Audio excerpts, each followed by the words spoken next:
I would love that. If I could bring the community of entrepreneurs and the community of women, of queer folk, of gender nonconforming folk, and put them in a room, that sounds really dreamy.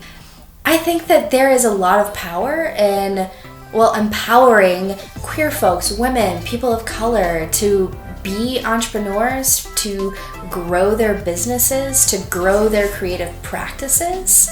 And I think that is how we begin to change the world, as we put more women, more queer folk, more people of color in power and give them the resources that they need to do their thing. And that's how we start shifting things in our culture. I think there's some. I would like to see more. I think there's pockets of people who are doing things, but I would really like to see more. We've seen a really big growth of, say, lesbians who tech and organizations like that, which I think are incredibly important, and I think we're going to continue to see more of that. But within Chicago, I would love more of an intentional effort to bring those groups together and support each other.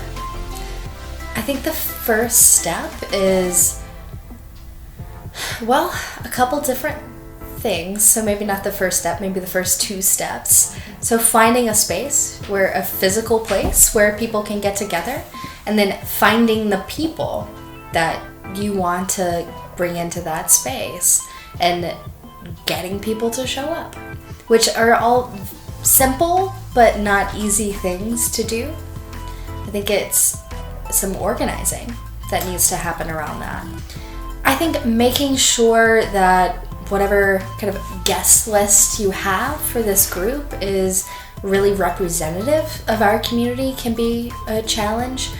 We've talked a lot about bubbles, and I think that tends to happen when it comes to bringing groups together as well. So making sure that you're reaching out to all these different groups and that you're stepping outside of maybe just your network in order to bring people in it's a challenge. I don't know if I would call it a block because it's overcomable, but it's certainly something to be intentional about.